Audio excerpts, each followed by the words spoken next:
This podcast discusses a non-stop, thrilling adventure fantasy series set in the brutal and competitive world of a military college for dragon riders, which includes potential spoilers for all published material. This episode includes elements regarding war, injury, death, torture, surgery, slavery, racism, tokenism, classism, current U.S. politics, COVID, addiction, and explicit language. Listeners who may be sensitive to these elements, cross the parapet at your own risk and prepare to enter the Wing Readers.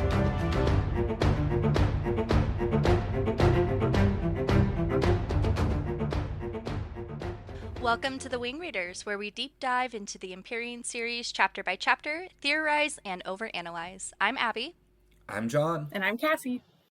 And today we are covering 4th Wing Chapter 6. Friendly reminder that all published material is fair game, so please listen at your own risk. And we are going to head straight into Battle Brief. Just a little bit of apologies for our first couple episodes. Yes, it has come to my attention that I had a fan running in the background a bit excessively during our first few episodes, and upon reflection, it seems to be a mite distracting. I wonder if Riddick would be more distracting or less distracting than the fan. Oh, more distracting, 100%. But at least you have something pretty to look at.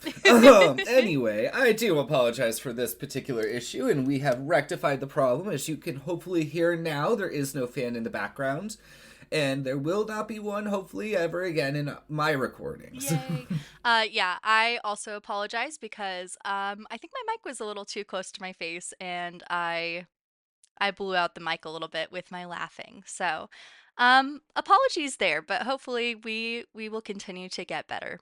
We must continue to get better. All right, so now we can send it over to our resident scribe, John, to break down the epigraph of Chapter 6. Here we get one of those fun little inputs into what the world of Navarre looks like outside of magic, given simply through the act of healing, because of course, in every human society, there must be healers. This time we have a quote from Major Frederick's Modern Guide for Healers, which tells us that it is his opinion that of all signet powers writers provide, mending is the most precious, but they cannot allow themselves to become complacent when in the company of such a signet, for menders are rare, but the wounded are not. Dun dun dun!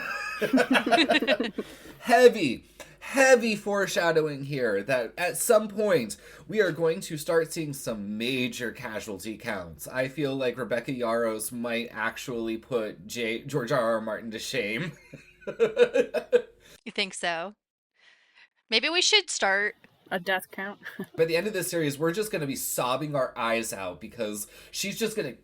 The last book is just going to be her killing every character. Chapter by chapter, they meet their death. As long as Broccoli makes it out, I will be okay. So that was from Major Frederick's Modern Guide for Healers. And this is where I went down my... tangentially related economic rabbit hole the other day. I have 2 examples and then some economic theory because it reminded me of things that I'd learned about, but I couldn't actually remember if there was a name for it. So basically, this epigraph reminds me, it's like this concept of if you make something too easy, you're going to rely on it too much. So the first 2 examples that came to mind for me were how domestic appliances made, actually like increased the expectation of women's domestic labor work instead of reducing it. Because, well, if it's so easy to wash the clothes now, you should be able to do so much more. You should just do more of that. Like, you should be able to do it every day. Yes.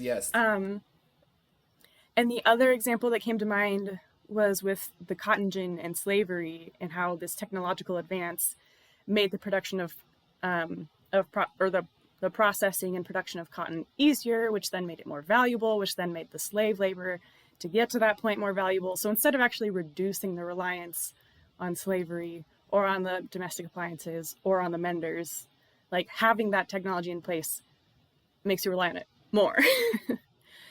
And I didn't know what this was called because I've learned about these examples but never had like a name for it. So I looked it up. Yes. And it's apparently called Jevons Paradox of Efficiency. Yes. Or just the Jevons Paradox for short. And I have links.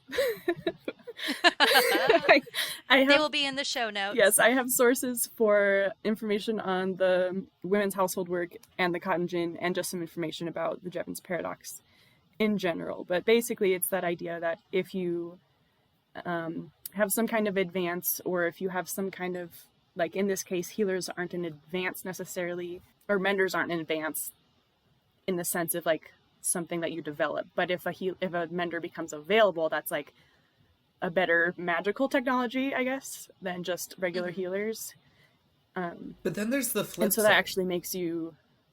There is the flip side that it like encourages growth of like economic industry or something, but like it can make prices go up or down if you want to get into those kinds of details. I meant the other flip side. So there's also the whole, like, this is where I took this when I first got to thinking about this. Think through the fact, and we're going to talk about this in this chapter, that they talk about taking Violet into surgery and having to surgically repair and rebuild her shoulder.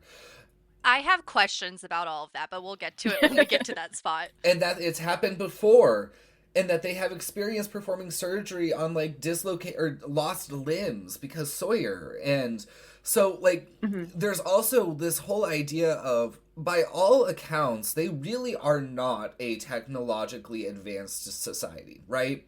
The most advanced piece of technology that we see talked about throughout the entire series is a printing press, right? It's a new thing that's made it so that text can now be produced at much larger quantities and with much lower costs as compared to before. Sure. And yet, you have this entire medical field that has managed to figure out the science of surgery. Entirely probably given from the fact that they have been basing their standard not off of where they currently think they are, but off of the fact that healers are the standard by which they always strive, or menders are the standard that they always strive for. And so, like, my brain went the opposite direction where, like, you don't have a lot of technology in this society, and yet, in this one area, they're so advanced compared to where everything else is. I feel like surgery is more of a technique thing than a technology thing in a lot of ways. Now, Cassie, you are an economist. Yes. Okay, in terms of like we're talking about the printing press, which is like a machine. But it's also a form of progress. I guess I just have issues with the word technology in general. Welcome to my entire first year macroeconomics course. And so the thing I would remind you of is technology can mean knowledge that helps us advance and do things more efficiently, is what I guess I was trying to get to there. And so the example in real world is it was considered a massive advance in technology when we figured out that we could rotate crops to keep soil health at a certain level. And that was a discovery in like the 1800s and is technically considered an advancement in technology and economics. Talking about that paradox, it's making me think of current usage of AI. Yeah, just thinking about how it is, quote unquote, so simple at our fingertips, this technology, and Cassie and I have strong feelings about AI. Of the three of us, I would argue you guys probably interact with more AI in your daily lives than I do. And I would be willing to argue that, knowing the fact that I'm the only one of the three of us that actively uses his ChatGPT account. You have an account? Does it come with your school? It doesn't come with the school, but it gives you more questions per day for free. And it lets you keep your history of questions. I've literally never used ChatGPT. It's useful. I think I literally have a ChatGPT open right now that was taking the McCall search model of macroeconomics and just like working through a problem, because every now and then you're working on homework and you're like, I would like a sanity check on this. And ChatGPT serves as a I wouldn't as a semi-okay I wouldn't go to AI for that. But again, we were told, like, we have been actively told as PhD students, this is here. It's not going away. But here are the things I'm going to point out really quick here. Every single social media has had an algorithm growing for nigh on a decade, right? And in particular, TikTok, which I know both of you have, and I have never once installed or had an account on, has a very powerful algorithm. That algorithm is built using the exact same... It's dangerous. It's the exact same code as the code that runs OpenAI. Like, they just are training on different data sets. And so when we say we're against AI, it's really not that we're against AI. We're against the idea that computers are going to replace us in how we think. And so we have to embrace the fact that we have to change the way we think, given the fact that computers are now, we have to be the fact checkers of our own computers sometimes. Yeah, okay, I have a couple thoughts about that. Because on one hand, yes, it's not the use of any possible AI ever that I object to. Like, algorithms have existed for decades. Mm-hmm. There are problematic algorithms. TikTok is definitely one of them. I haven't had my TikTok account downloaded for like 6 months. I don't know if I could ever get it back at this point, because I don't know if you're allowed to download it again. It's so dangerous. It's a total time suck. It is a total time suck, and I wasn't a valuable use of my time, so I got rid of it. Like, algorithms have uses. One of my specific issues is generative AI, which is like what ChatGPT and a lot of all of those, image creation things are, because it's removing the human process of creating something, which inherently has to involve thought and consideration and intentionality. And you're just giving it to the whim of an algorithm that you don't really know where it's drawing stuff from. A lot of the time, at least a few months ago, it was flat out wrong. And then as a side issue, if we're not talking about humanity value discussions, there's also the issue of just how much energy consumption and natural resources are used for every single search. And now that's not just impact. That's not just intentional ones now. That's literally every time you go to any, you do any Google search and you forget to do -AI, or you forget to swear in your search. And it's automatically doing that now. And every social media app now also has their own AI stuff built into it. And it just drives me crazy. Yeah, but now you're talking, how much energy usage compared to the global total energy usage used for everything does it actually constitute? And we start... Ask ChatGPT. I'm not going to.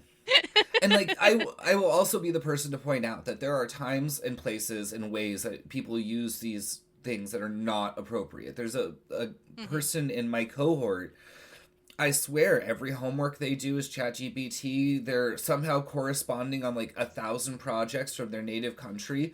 Every time they get an email or apply to a grant or do something else, ChatGPT writes the document for them. They're just kind of sitting there and acting like a manager of ChatGPT instead of actually being...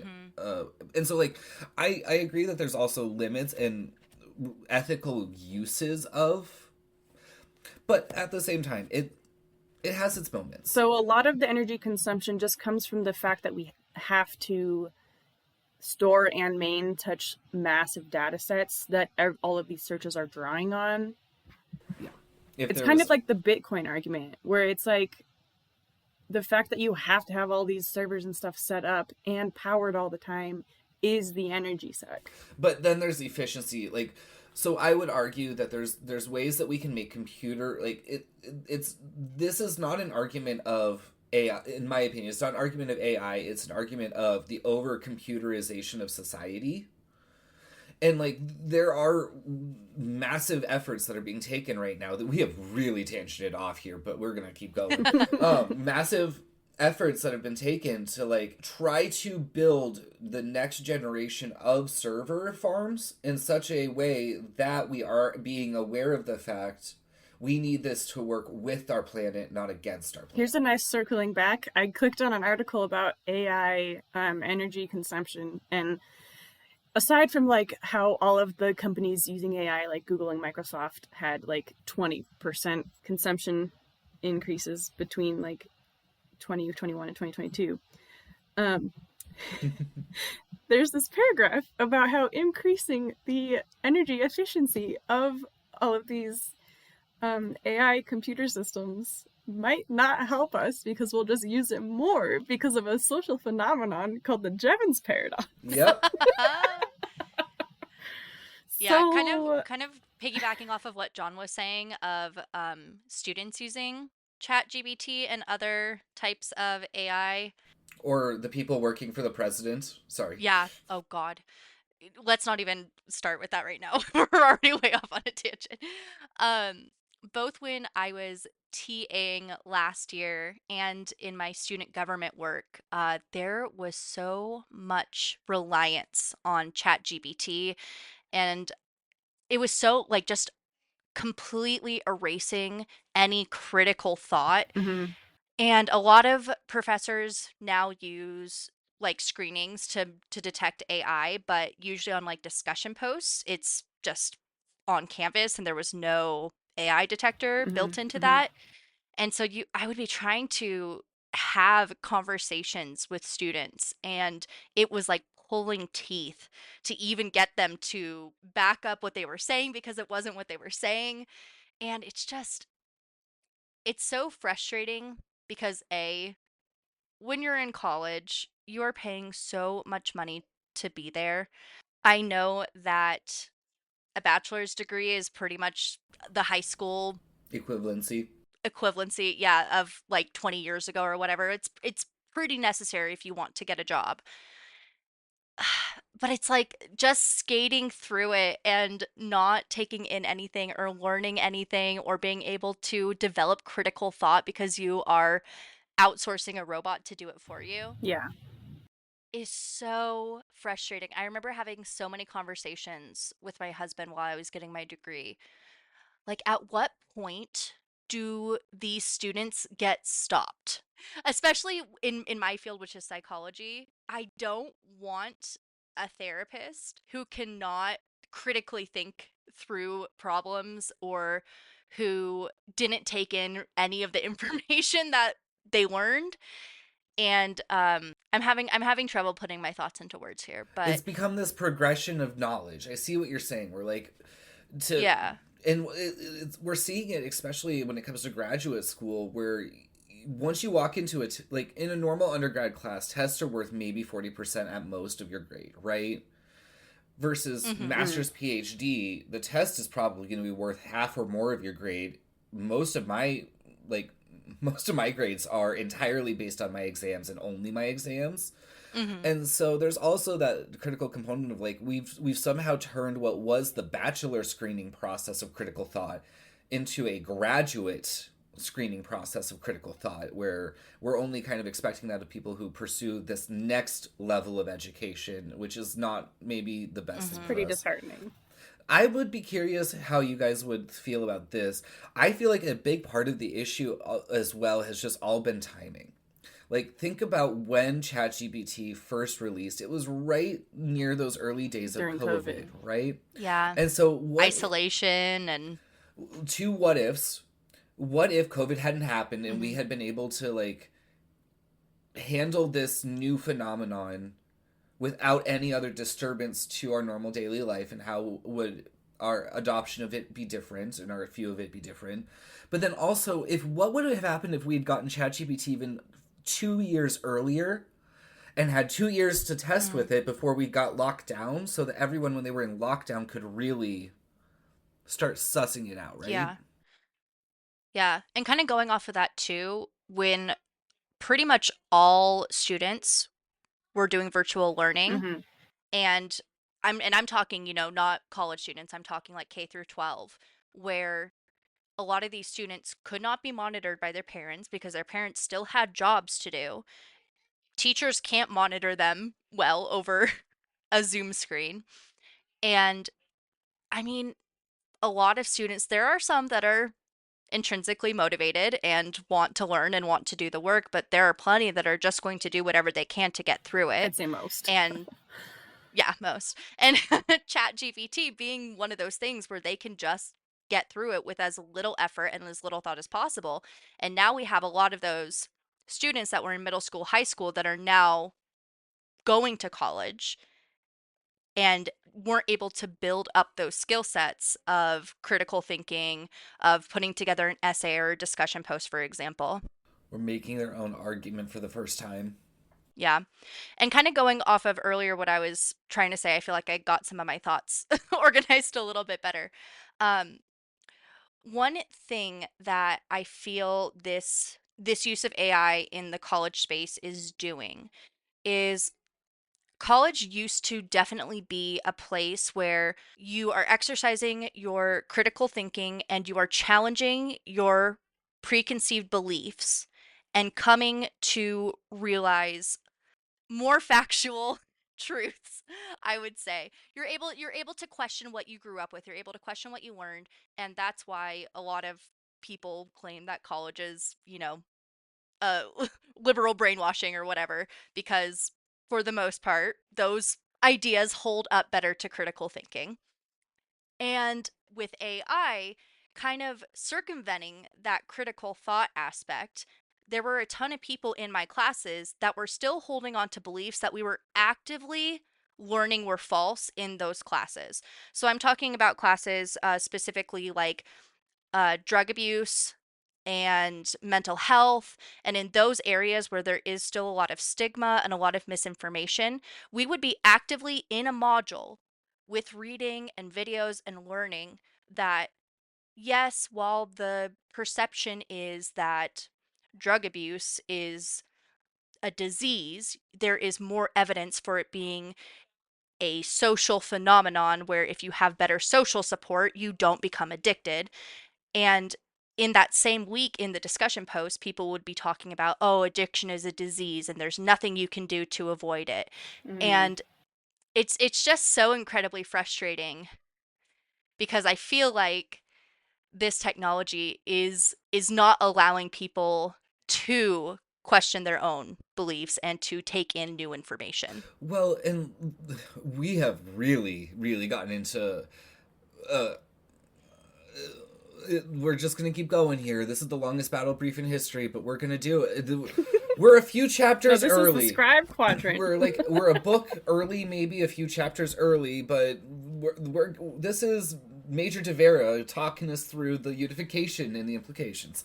We're just gonna pretend that this is a Major De Vera lecture.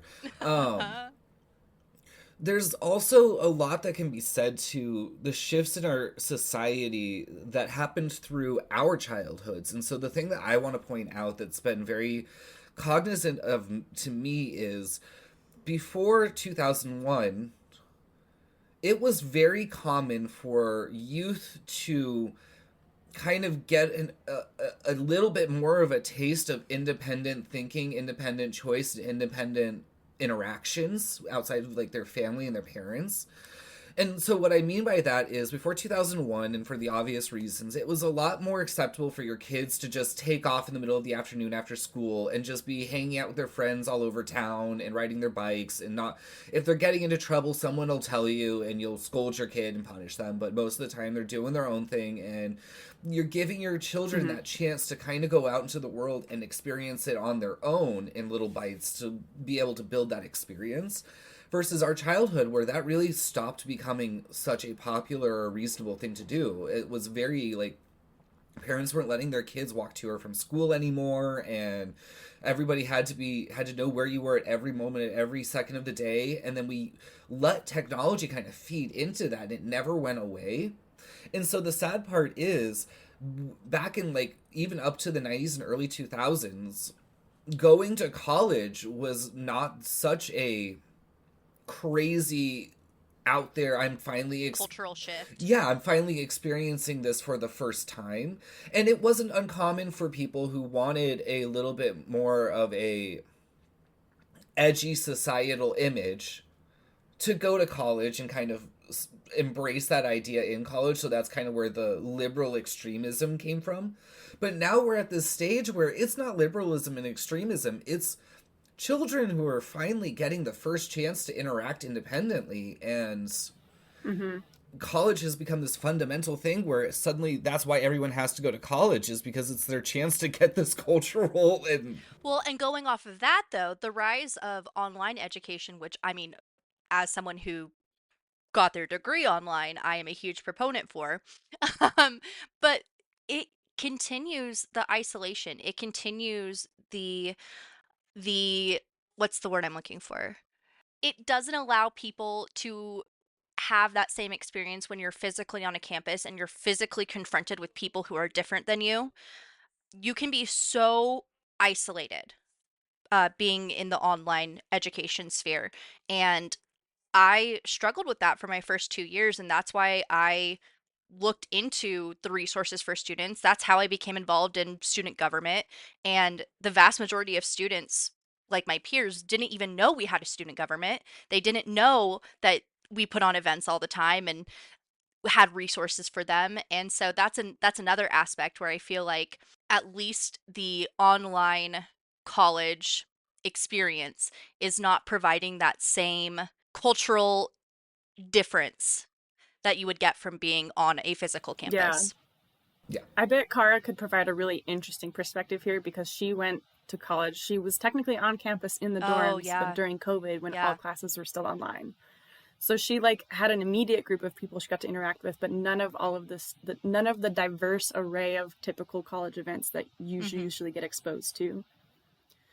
This whole discussion about isolation and stuff and the difference between, free roaming kids and stuck at home inside with technology kids kind of brings up my issue with the whole discussion of third spaces, if you guys have come across that at all. Yes. Lamenting that, our malls are shutting down, the kids aren't allowed to be at parks, blah, blah.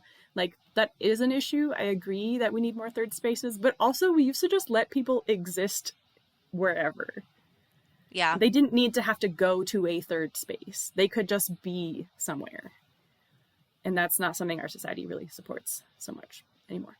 No, it isn't. Because, if you want to go somewhere and just hang out for free, you're loitering. And that's not what property is for. And, it's almost like that came out of other racist and classist laws that is affecting all of us. Okay. Don't get me started. Yeah, I don't think we have time to go off on that tangent. No, we don't.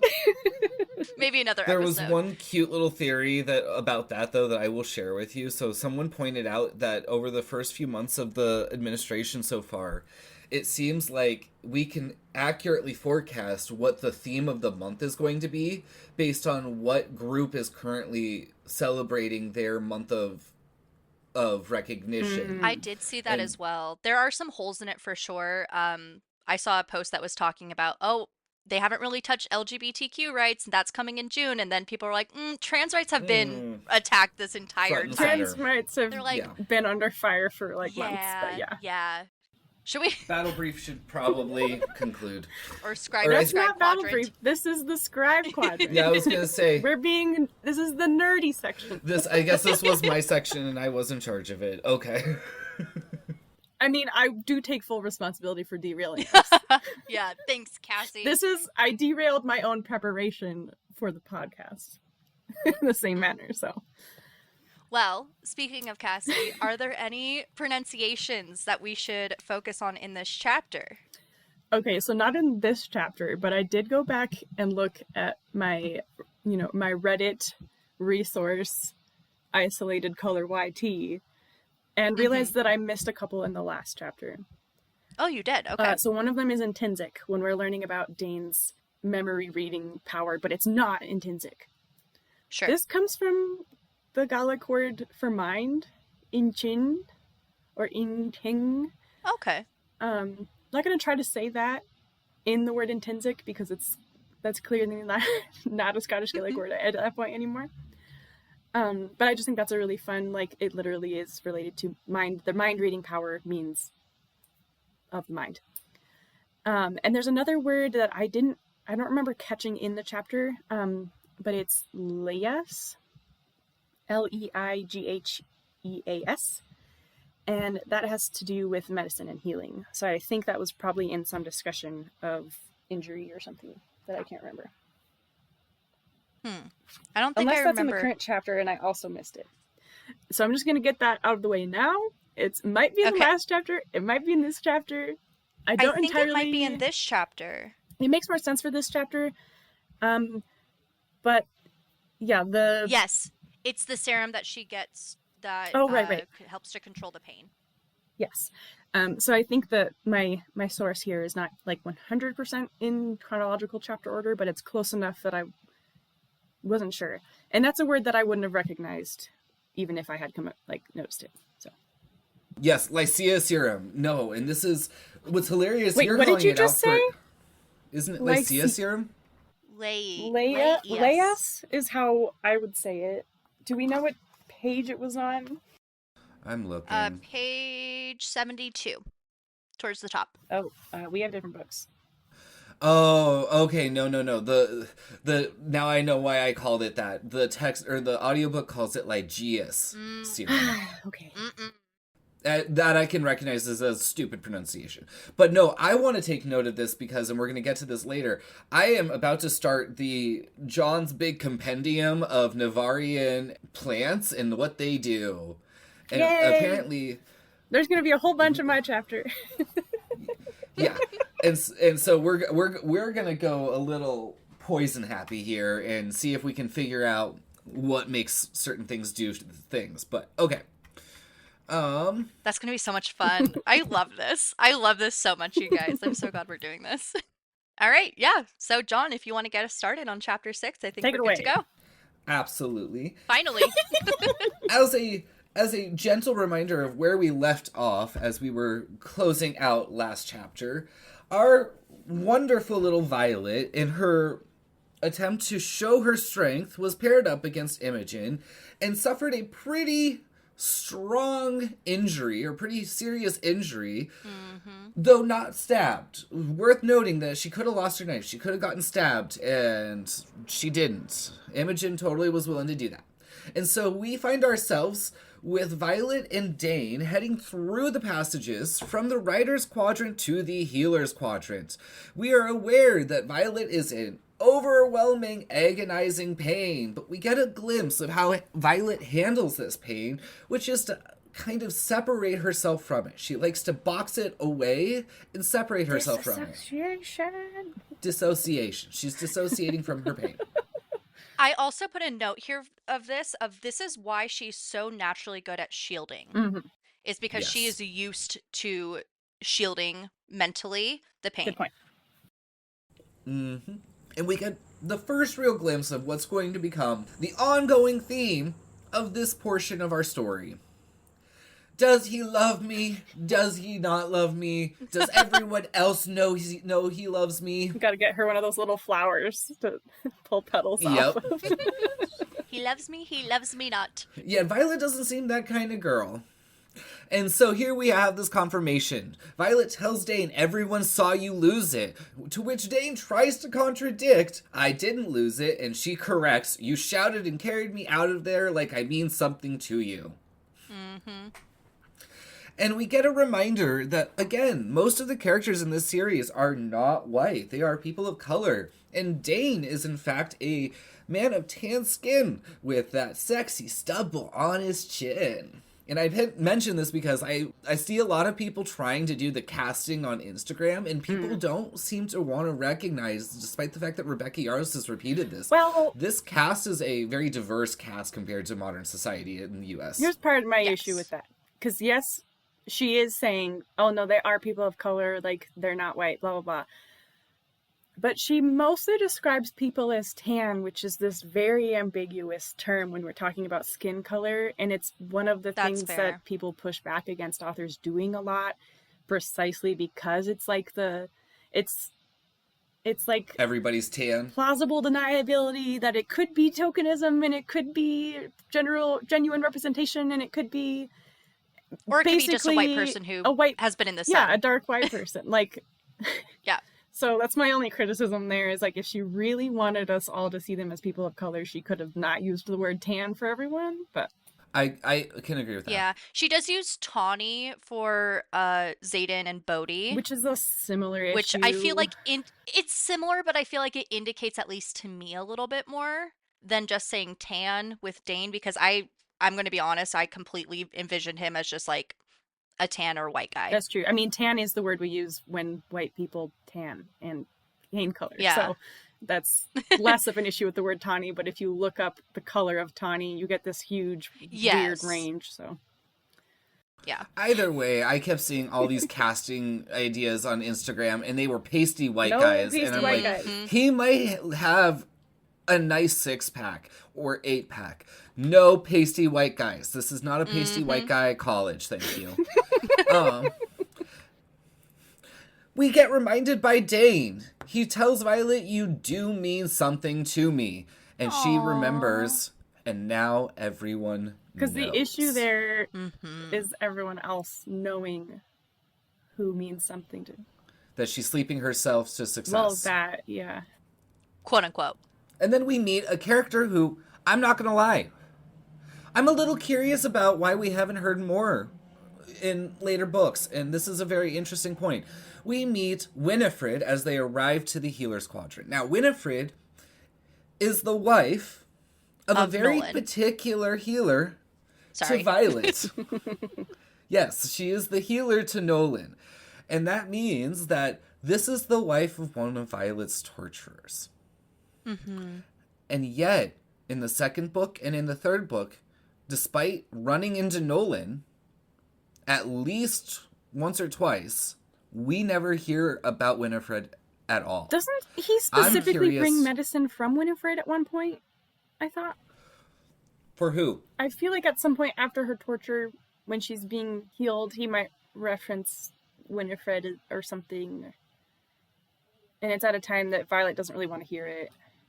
I think that was the training interrogation when she was with her squad, and like he gave her something to drink to soothe a headache or something like that.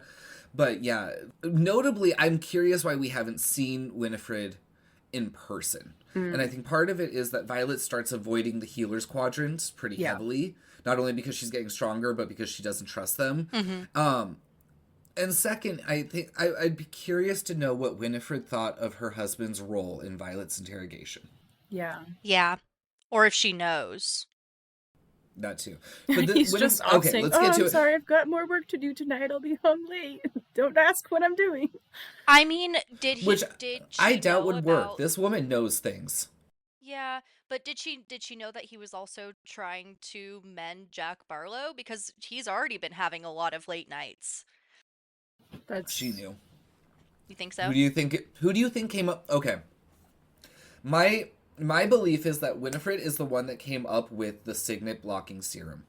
Ooh. Because a healer would have had to develop because that. she's considered an expert of tincture. She brews every tincture. We're literally about to get to it, but she brews every tincture she gives someone by her own hand. And so I think that she knew about Jack Barlow. I don't think that okay. Let's proceed a little bit further here, then I'm going to make my point, okay? And so we meet Winifred, who at first is just chastising the riders for filling their beds until she realizes it's Violet. To which Violet has the perfect little response, which is, "Hi, Winifred." Just so simplistic. They immediately rush her into the back of the infirmary, or into the infirmary, and get her into a bed. And we're reminded again that healers do not have magic. They rely on traditional medicine, including the best practices that have been passed down and the plants and herbs that are available to them for medicinal uses. We're reminded, or we get the first glimpse into Nolon being when Violet wistfully hopes that he will be around tonight, since he has been mending her for the last 5 years. I just put a little angry face next to his name. Yep, every time you see his name now, you should spit on the ground. Nolon the betrayer. We learn a lot about the signet of mending, including the fact that it doesn't just work on humans, but on anything that has been damaged, which will come into play, I'm guessing, a lot more than it already has. But it is going to be there. One thing that I totally forgot this. Like, I read this and then it just went boop out of my brain that it is about anything returning to its original state. And because it's about returning things to its original state, I'm assuming that this is why they can't heal Violet's condition. Because that is her because she state.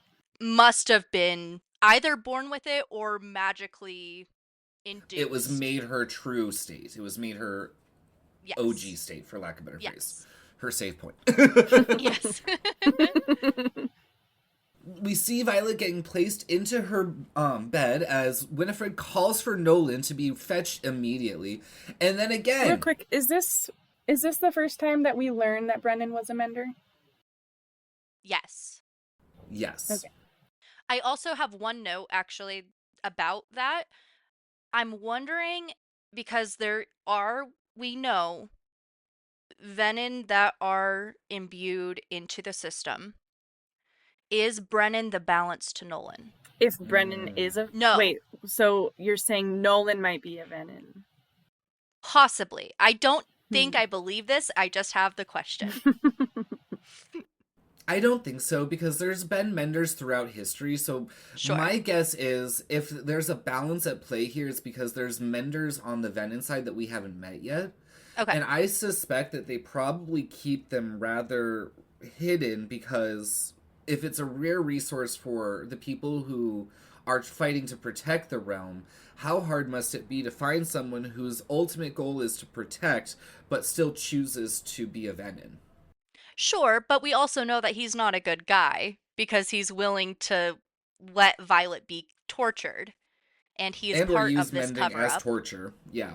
Mm-hmm. So there's a lot at play here, but things to go into. I'm just gonna say, let's keep that in the back of our mind for future books. Let's just keep that in the back of our mind. We'll see. Yeah, we literally have odds on who might be. Every character has a different odds level in our brains of who might be a venin, who might not be a venin. We'll take bets. Oh, gosh. We'll take bets before the next book. I will lose all of We'll them. have a whole Vegas odds sheet. Yeah. And so, yes, Winifred calls for Nolon, starts up a conversation with a woman called Helen. Poor Helen, who only gets like half a page of text. And this poor woman is threatened, like she's almost fed to a dragon in like half a page. And again, we face this point with Dain. Dain has gotten stuck in the, what stage of grieving did I say he was in? Well, you go back and forth, so I think right now is bargaining? Rationalizing? Bargaining? That's the one. I think he's been stuck in bargaining in a while. He was bargaining with Violet in the stairwell. He's bargained with her throughout her various days, and now he's bargaining with her again, because Dain recognizes we have an opening here. If we let General Sorrengail, or not even let General Sorrengail, let everyone else see what has happened to Violet, maybe I can get them out. I will, really quick, this is still her first day. Yeah. Just so much has happened. This is still her first day. After the parapet. Yes. Yeah. But he tried that morning. Mm-hmm. And of course, neither Winifred nor Violet can comprehend why Dain would ever want to refuse Violet a mending. This is fucked. When it would be such a fast repair, right? It's very fucked. I'm sorry, this made me so mad reading it. I have what the fuck underlined like a million times. Because I'm just... It makes me so angry that it's worth you being in this terrible amount of pain to keep you safe. Yeah. And yes. It just feels so icky to me. It feels so icky. Yeah. And so, of course, Winifred, who I think is a true and genuine person, so this is why I bring up her relationship with Nolon, stands firm, looks Helen in the eyes, and says... It begins her threatening process, for lack of a better phrase. She says, if you don't go get him, I'm going to tell him who didn't go get him, and that's on you. Mm-hmm. And of course, the debate continues, but Violet is struggling because she's laying there on the bed with a fucking broken arm and shoulder. And she can't. She wants to understand, but she can't ask because of the pain. And so finally, Winifred shows us the true extent to which she tries to protect people by looking at Helen and saying, I will make his dragon eat you if you don't get him now. Eat you alive. Yep.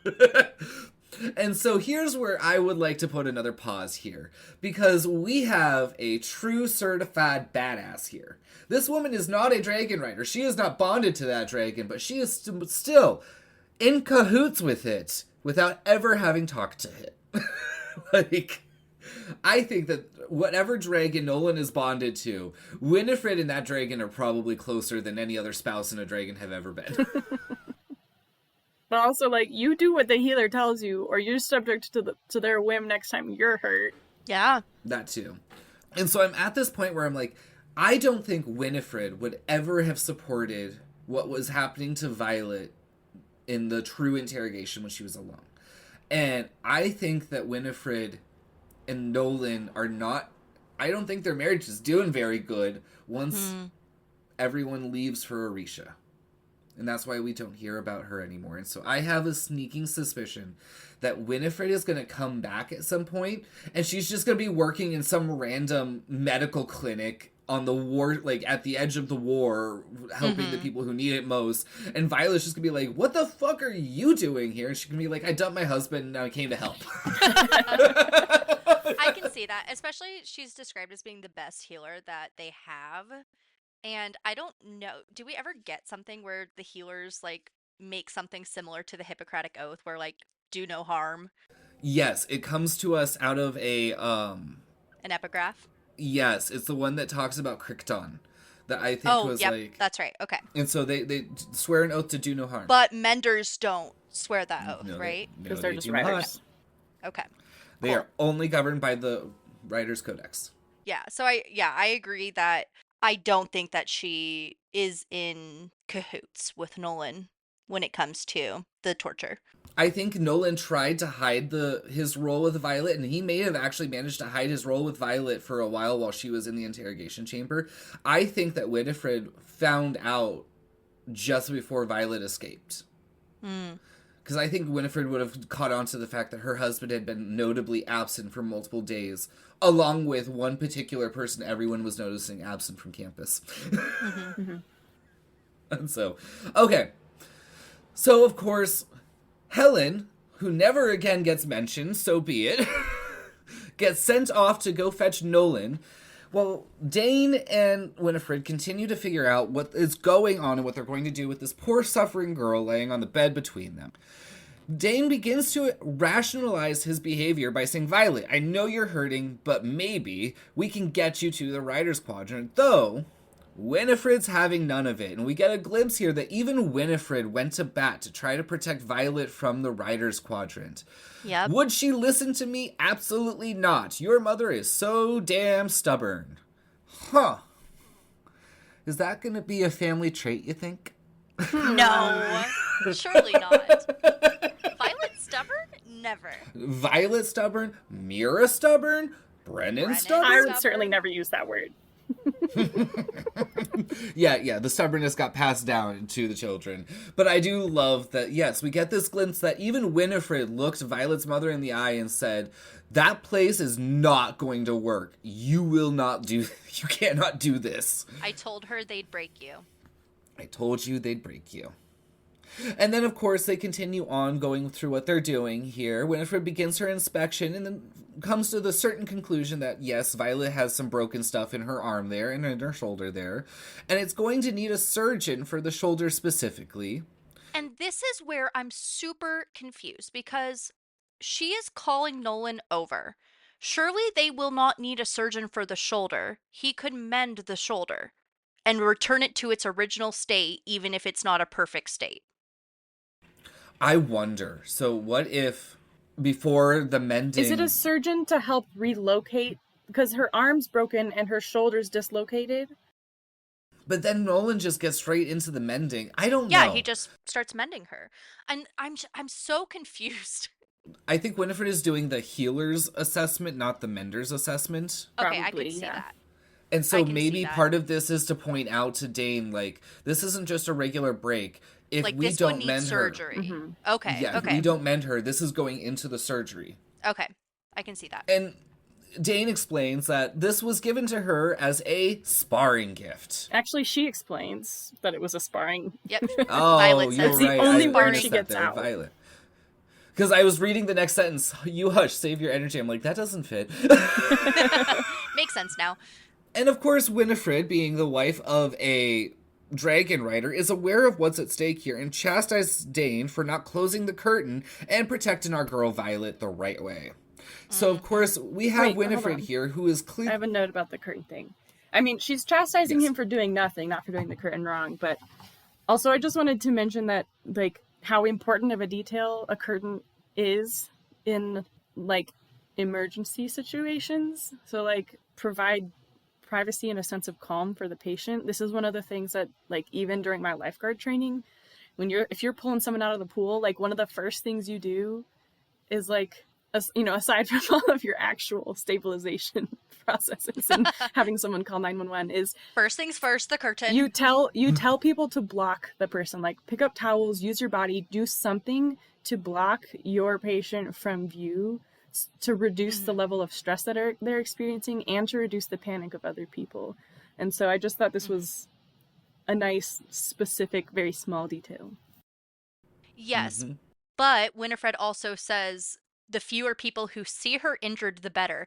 And this is another thing where I'm like, there are tons of writers in here. They're injured all the time. There's all of them. Like there is so much just like not adding up to me in this because they're trying to protect her. We don't want people to see you injured. But so many people are injured. So many people are being sent to be mended, not just healed. There's also maybe an argument, like, to see how injured she actually is. So, like, yeah, she gets carried in, but they really didn't get a glimpse of what was wrong with her. If they get the curtain around her quickly, it could just be a bad sprain or a simple break, and... Yeah, I think there's message control. I think a lot of it is the extent. I think a lot of people are being sent in for injuries all the time. But everyone's always talking about how fragile she is, how easily she breaks. So people are going to have a lot more, like, less extreme injuries, Imogen almost ripped her arm off, and it's described as her almost ripping her arm off. I feel like almost anybody would have a similar injury. Yes, they would, but... Similar enough that I don't think it would be... Yeah, necessary to hide her from people so they don't see her injured. I'm struggling with how Rebecca is trying to convey, like, this is so dangerous and everyone's getting hurt, but also hers is worse somehow. But, like... Yeah, and I get not wanting people to know that she is more vulnerable because of her condition. That makes sense to me, but I'm like, but everyone's hurt and you have a good reason for being hurt. Yeah, like, someone tried to kill you. Here's what I read out of this, is a couple of different things. The first of which is Winifred knows there's no way to get Violet out of the Rider's Quadrant. Winifred has already accepted what Dain will not. And so I think part of it is she's trying to give Violet an edge because she understands that she needs to help this girl survive the Rider's Quadrant. And at the same time, you made another point, now I lost my train of thought. Damn it. Sorry. How dare I? No, it was... you guys made like 3 points in succession, and I had points to a couple of them, but yeah. My read is she's protecting Violet. She's trying to stop people from getting too good of a glimpse at how easily... Oh, here's what the other read that I took, is from the position that Violet was in when Imogen applied her pressure, that should not have actually broken that many bones. Dislocated the shoulder, absolutely. Potential clavicle fracture, absolutely. Arm fracture, maybe with enough spiral pressure. But to have a shoulder fracture deeper inside might imply her bones break easier or something like that. And so when it comes to it being a worse injury than it could have been, I think that part of it is also just that, like, because she doesn't have strong ligaments, a lot of ligaments and pieces, tendons would have been torn free, and that extent, even though it was just a simple dislocation move, right? Sure. Yeah. I love that I'm demonstrating on camera by putting myself in I wish everybody For the could see listeners, this. John's got his arms stretched out and up behind him. In a submit position. Just imagine Imogen kneeling on that back and yanking that arm out. Yeah. Ouch. Ow. Dain quickly complies and helps make a small but effective room. And then Winifred gives our girl Violet a nice dose of a vial of amber liquid that we learn later is a very potent liquid. She says, drink this. We need to get your pain into control. And Dain continues his protest that Violet cannot be mended because if she doesn't get mended, then she will not be able to continue the Writer's Quadrant because of how long it will take her to get her healing done. And in this, and I'm skipping ahead a little bit here, we find out that the last surgery took her 5 months to recover from. Yeah, and why didn't she just get mended? Mended then. Yeah. That's what I'm so confused about. It's just, I don't know if maybe this isn't, like, I love Rebecca, don't get me wrong, please don't come from me, but I'm just wondering if maybe this distinction between healing and mending wasn't super well thought out initially, or if maybe there's just more that needs to be explained that wasn't explained that we're not quite getting.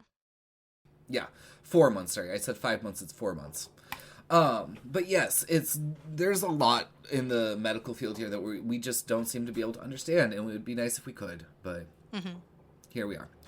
And I'll still complain, but but we'll move on. And then again, we get to meet the power and fortitude that is Winifred, and the scolding that this woman can give anybody. Don't start telling me what I can and cannot do. The pair of us have been mending her for the past 5 years. She reminds me of quite a few older ladies that I knew who could lay anybody out without a question. Yep. Winifred takes no shit. No, she doesn't. Violet takes her medicine, even though it tastes horrible. And Dain continues his reasoning and his conversationing, and this is when Violet finally makes out what's going to happen. And she starts making her point clear. She is not going to the scribes. That's my girl. Yep. Stubborn? Me? Violet Stubborn Sorrengail? No, who would have thought? Who would have thought? And finally, we have enter Nolon. Boo. Of course, Violet is trying to be friendly with Nolon because they are in good graces at this particular moment. But we learn that she has been dosed with, what was my pronunciation? I don't know, you said it's so weird. You pronounced the G, I remember. That's why I'm asking you, what's the right one? Lias? Lias? Okay, I can say that. With Lias serum. Winifred offers her husband a crooked smile every time I see that line. I'm like, drug dealer.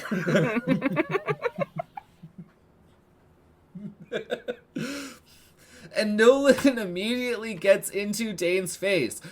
I am guessing because Dain bringing Violet to the Healer's Quadrant was basically the norm back before their conscription days.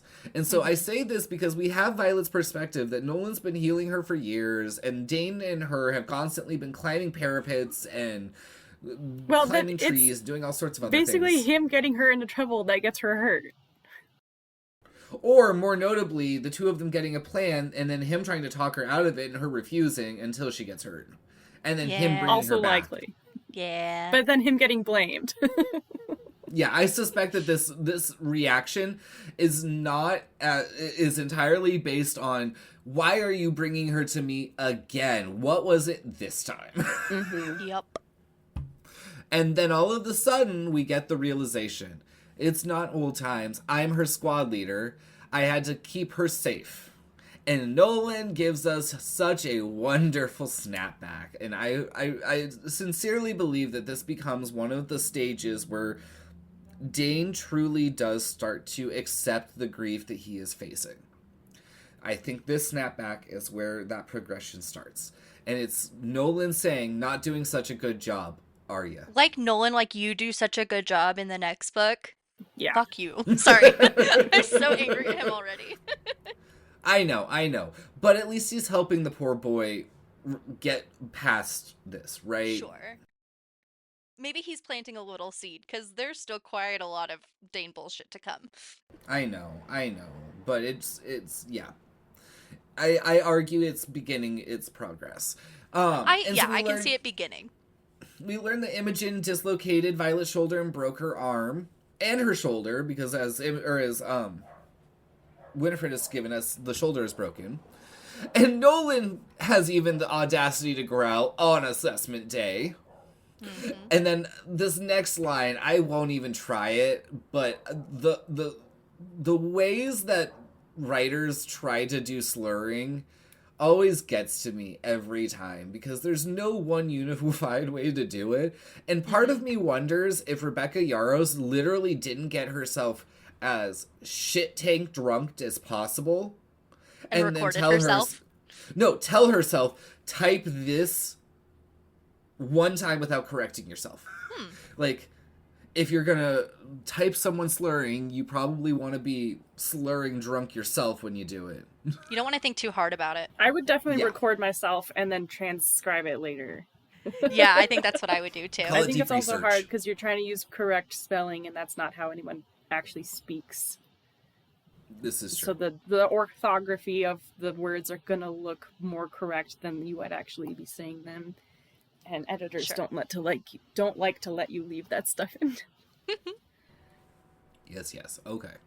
And again, we get reminded that Imogen is the daughter of a separatist. Though notably, and I don't know where we find this out, and I don't think we have found it out yet, Imogen is not Tirish. I don't believe Imogen is Tirish. Or at least we have some speculations about whether she is.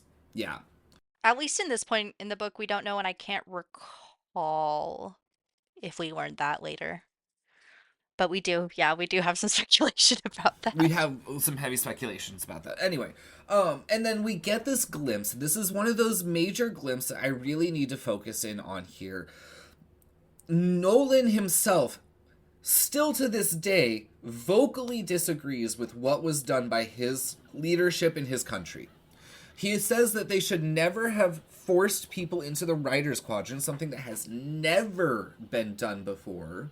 Mm-hmm. And they certainly should not be punishing Violet for the honor of her mother who captured the great betrayer. And I just love that imagery there, the great betrayer. Spoken by a betrayer. Yeah. Dain is thinking, oh great, maybe you won't mend her. No magic. We'll give her 4 months, and by that time, she'll be in the scribe's quadrant and so deeply rooted that there will be no pulling her back out and no getting her on a dragon. And Violet suddenly cannot say the word scribe, which I think is hilarious. Sibes. She doesn't want it so much. But it does make sense. She can't even say it. SCR is it's a hard cluster of consonants. I get you, Violet. And so we have our sibes. Mend me. That one I love Mummy. too. That one Mummy. Mummy. And her insistence, only once, because if she's constantly getting mended, the others will see it as weakness and they will remove her from the wing. Again! Yeah, but I'm so confused about this. Yes, mending takes a toll and it requires some healing from the mending, but certainly if she's hurt enough to need mending, it would make more sense to be mended and then heal from that than to go through whatever injury and then not being able to protect herself. Yeah. Like, if you want people to think you're weak, walk around with a bunch of injuries you haven't healed. Yeah. What we're learning in this moment is that Abby is meant to be in the healer's quadrant. I also wanted to point out the sentence from Nolon that I will always mend you. And it's written as a promise. God. And so I feel like when we do get to that torture situation, it hurts. Like, he is probably dealing with this fact, like, every time he heals her, he is enabling her to be broken again, but also he can't stand to leave her unmended and in pain. And he has promised at this point to always mend her. Yeah, he reads to me as someone who feels like they're picking the lesser of two evils and they're using that to justify what they're doing, when in reality they're still doing something evil and there are other options. So he's very complicit.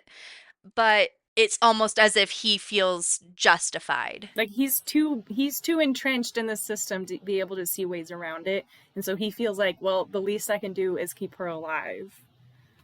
Yeah. And so, like, there's a couple of different things that I would throw in here. The first of which, we kind of skim past this here, but he's an 80-year-old man. Yeah, didn't realize how old he was. I forgot. Mm-hmm. And he's an 80-year-old dragon rider, which is incredibly rare, especially because he's still in active service. And so, well, yeah, they need all the mending they can get. I would also like to throw out there, in book 2, Nolon totally gives Violet this line where he's like, maybe I've been out of things too long and just don't understand. Like, maybe I need to get back involved with things. And so my read is, Nolon is on his retirement tour. And Basgiath was meant to be the last of his retirement tour. Him and his wife were meant to go back to the training grounds and be the shining example for the next generations, but they weren't going to have to go out and travel very much anymore, and they weren't going to have to do all these other things. And so I think that part of it, too, is just, like, Nolon hasn't been aware of what actually has been going on at the higher levels in a deep way. Yeah, so when they tell him to do something, he just goes along with it. Yeah. I wonder if he hasn't retired yet because they're waiting for another Mender signet to manifest. Because obviously they had Brennan. Yeah. And maybe they're like, we'll put you at Basgiath because that's the safest and the chillest, but we don't want to let you retire because we want another Mender. I struggle with... Do riders retire even? Like... They do. They do. Because Sawyer consults with the retired writers group. It's uncommon. But what I would also, like... Train of thought, come back to me because I lost it with the, do they even retire? What did you say before that? Talking about waiting for another Mender to manifest. I would remind you, so... In, again, the second book, when Xaden gets injured and Violet and Taryn go fleeing across the continent to see the loves of their lives alive, he specifically says that there was a Mender in the East Wing that came in and healed him. And so I think that there are other Menders, but I could see an argument for they were waiting for there to be enough that he could comfortably retire. And Brendan was meant to be his replacement. Yeah, his protege and replacement. Does that jive? Yeah. No, and that was just a thought that I literally had as we were talking about it. So, well, my other thought is like maybe just being the Mender at the college and not being in war like is retirement. Because like you don't retire and then do nothing. Like you still want to occupy yourself, but you're not on the front lines anymore or are actively involved in politics. I have a question now that we're talking about retirement. So we know later on that Andarna can break bonds, and that is a novel thing. So when writers retire, it would reason that they don't have a way to break the bond with their dragon. That's why I wasn't sure if retirement was a thing, because you're still attached to the dragon. So they do retire, but then your dragon can't bond somebody else until you die? That seems like the answer. That's been my presumption, and like okay. I think that's part of why it's such a rare thing, because would your dragon accept that? And like all of the or is it a rare thing because people die before they get old enough to make the decision? Like, or probably like, mostly that, yeah. Don't survive injuries like Sawyer's, and therefore don't become disabled riders, and so I think there's all of these different... I think they're all at play. And I think, like, that's part of why when Sawyer is consulting with the retirees in Onyx Storm, it's such a hard decision even for him to acknowledge and discuss with other people, because it's such an admission of defeat, for lack of a better phrase. Mm-hmm. And so I also think that there's part of that. Because, like, we may not have actually gotten to the Nolon is 80 years old because it's when he busts out a knife. Okay. No, it is in here. It's right when he shows up. He's 84 if he's a day, but still dresses in rider's black. In rider's black. With weapons. Yeah, and so I think it's a... Riders are it's a self-selection into that self-selection where people who become writers are also the people who can never actually comfortably retire. You know, like those old people who say they're going to retire and 6 months later they're driving a bus for the school district. Yeah, my grandpa. That's exactly who Oh I was thinking of. Not your grandpa specifically, but that kind of person. Right? Yeah. And so that's, I think that this is I'm having oh my god, economics trauma. Self-selection is all I'm going to say, but yes, it's this weird self-selection situation. Oh my god, this book just got ruined by, oh my god. Oh no, we lost him. We lost him.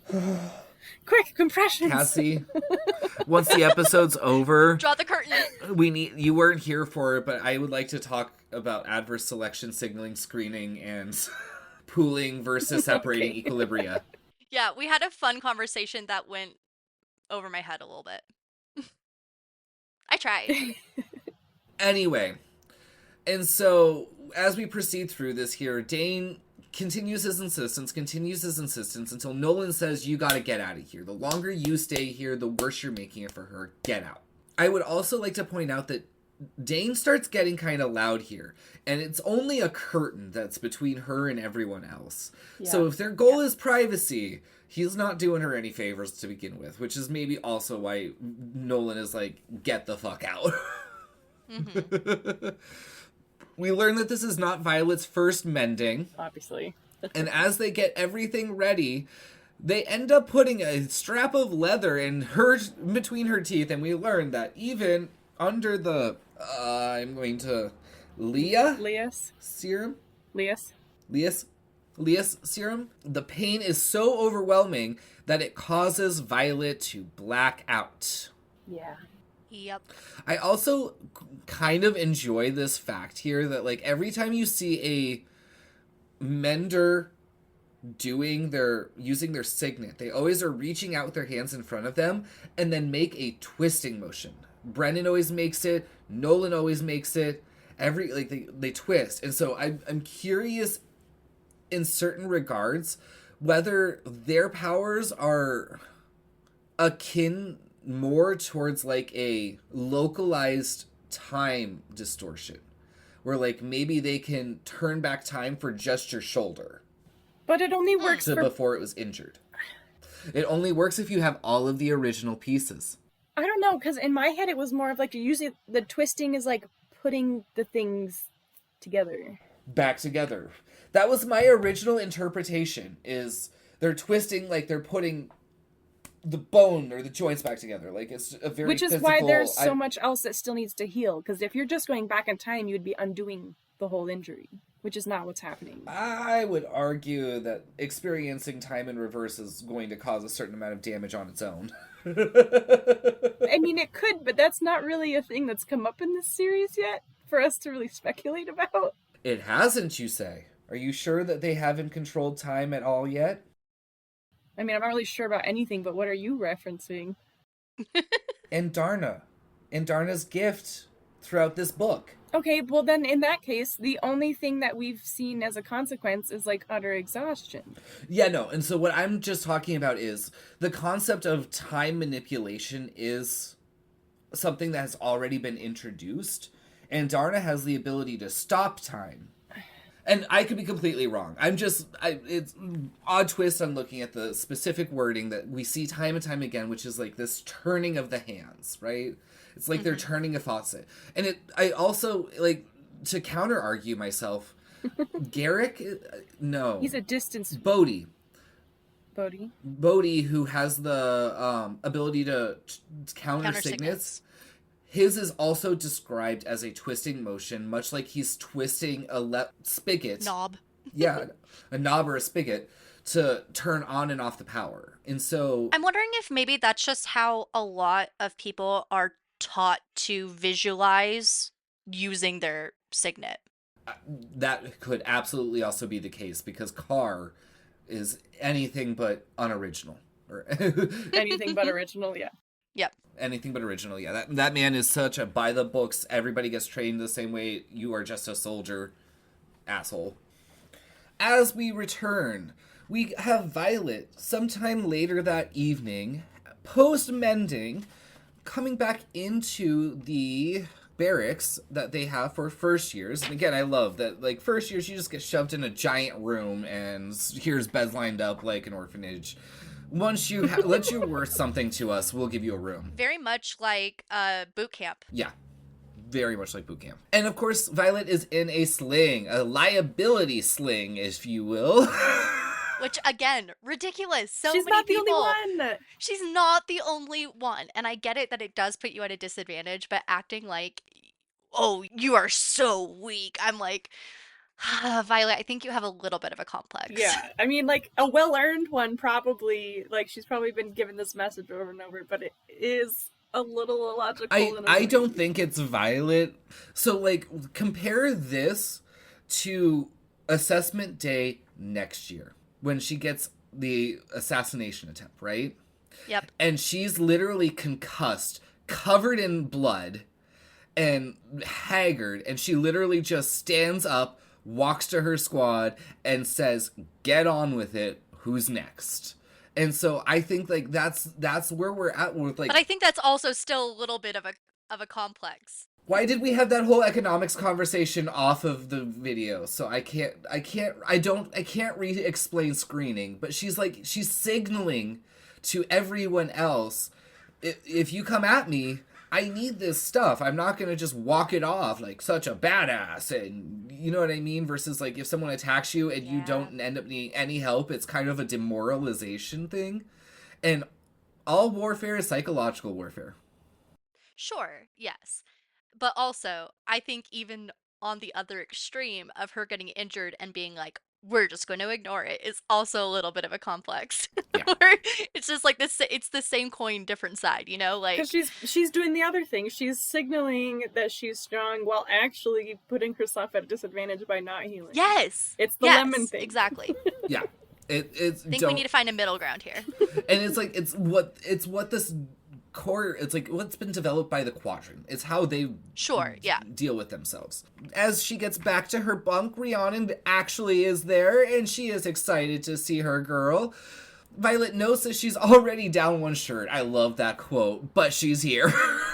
Like, one day, and I'm already out of one of my shirts. I'm losing clothing already. At this rate. Yeah. And she's reminded that she can just get another essential issue. I love that. She has to keep her arm immobilized for a little bit of time, but she will have that time before she has to be on the mat again. Yep. She has 2 weeks to figure out how to stop this from happening again. Rhiannon, being the good old friend that she is, steps in and says, "I'll help you out. I will be there for you, my girl." And Violet does appreciate it. She says, "You're the only friend I have in here," and I just put hearts. I love Rhiannon. I love, and she follows it up with, "So I'd rather you didn't die when it gets real."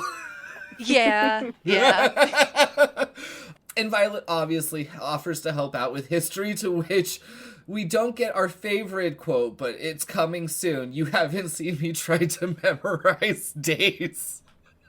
Oh, I love that from Rhiannon. Oh, I think that was in the last chapter, wasn't it? It was? Yeah. Oh, it was. That was last chapter. Yep. It was when they're making the deal with Sawyer by the mats. Yes. Yep. Violet says, but I think I'm getting the better end of that. Rhiannon's jokes, "You haven't seen me try to memorize dates." Yep. Such a good line. And then Rhiannon remarks that with their cooperation, they would be unstoppable.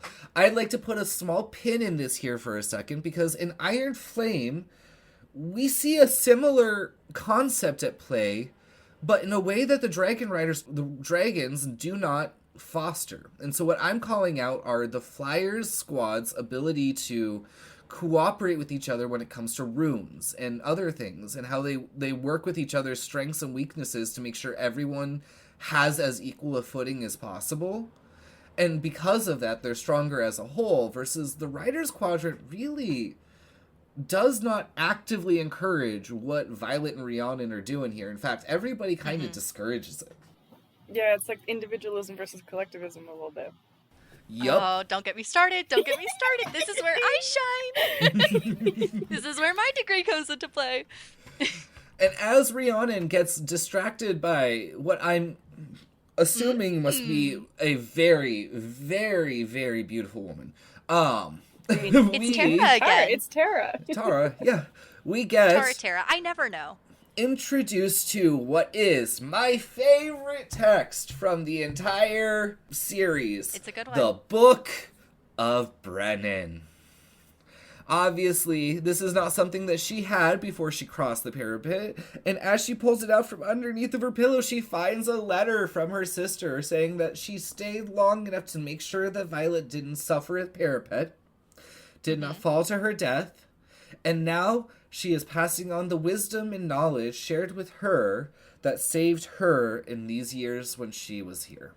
I initially wondered why she didn't just pack this in Violet's pack, but I believe that if Violet had died, all of her things would be confiscated and burned, and Mira probably didn't want to lose this. Or worse, lost to the river. And so that too. I agree with both of those. I think that this is something that Mira knew her mother would burn as soon as she saw any sign of it. And that if Violet died on parapet, there'd be no way to get it. And so I absolutely agree that the reason she didn't get it before she crossed parapet was because her sister still doubted. I don't think necessarily doubted, more like hedging her bets. I can accept that too. Because, like, it's not really doubting Violet if Jack pushed her over. Yeah, someone could have pushed her off. Yeah. And more to the point, I would like to say that while we know that Brennan wrote the book for Mira, Mira never told us how exactly Brennan got it to her, so maybe this whole sneaking it under the pillow by bribing a scribe thing is a tradition. Is a family tradition. Yeah. Yeah. And so I also would totally be on the side of she did it because Brennan did it. And it's not a Violet thing, it's just a writer thing. But he also could have done that, so in the case that Mira hadn't made it across the parapet for whatever reason, it's another hedge your bets thing, so could be a tradition, could be hedging bets, could be both, yeah. It could be a tradition of hedging bets, but that's why I'm like, it's not a Violet thing. It's not just because it's Violet. Yes, I agree. Okay. Obviously, Violet is strucken with emotion, or hit with emotion. Strucken? Let's just say hit with emotion. Strucken. I like strucken. And what's worse is I know that's not getting edited out. Oh. Nope. Those are the funniest parts. Yes, I know. And so obviously Rhiannon asks, "What is that?" And she explains that it's her brother's, and we get our first glimpse here, but not completely right away. So I'm going to hold off on that for a second here. We get our first glimpse into the Book of Brennan itself. And I just want to point out, he has titled it The Book of Brennan, which I love so much. It's on the first page, The Book of Brennan. Book of Brennan. And of course, his letter to Mira, which says a very interesting thing. You have to live because Violet is watching you. You can't let her see you fall. Yeah. Violet continues to skim over the book as she starts explaining to Mira it was a journal, and that her brother had died 5 years earlier. And this is when we get our first glimpse into the fact that everything that belonged to someone gets burned at their death. Or is supposed to be. And it's done in a really elegant way, too. Mm-hmm. It's not just like an exposition dump. The way that she says it is very natural within the narrative. It's a very kind of taboo thing to say. We don't burn everything either. But yet, they don't. Mm-hmm. And so, I have this whole belief that the burning of things is the Navarian way of preventing knowledge from being passed down generations that they don't have control over. Unregulated information. Yeah. That makes so much sense. It's not the first time that we've seen religion get retconned by any form of government to take over what they want to have. Book burnings. And again, we get this quote that they know, Mama Sorrengail will burn this book if she ever gets her hands on it. Mm-hmm. Rhiannon goes ahead and sits back and lets Violet have a moment with her journal. And we get our first glimpse into the protection that the Book of Brennan offers, which is the information it contains. Violet continues reading to discover that the process of choosing who you challenge on the mat and how those challenges take place is very strategically handled by the professors in a planned, advanced model. They know who you're going to challenge a week before you do. Mm-hmm. And if you can figure out where they write it down, then you can figure out who you're going to fight. And suddenly... And he just happens to have drawn a couple maps. What do you know? How convenient. And as if nothing else could stop her, a little light lights up in Violet's heart as she realizes she might actually be able to use this and survive. Boom. Dun, dun, dun. Ah, did it. There's my chapter. We did it. That's the end of chapter 6. It's a short one, but we managed to drag it out, anyway. Didn't we? Into like 2-hour discussion on everything. Oh no, guys, how are we going to get through this book? Do we have any final thoughts on chapter 6 before we get out of here? No. I think we left it all on the table. We definitely put a lot on the table there. Well, that is all for us then. Until next chapter, goodbye. Bye. Bye.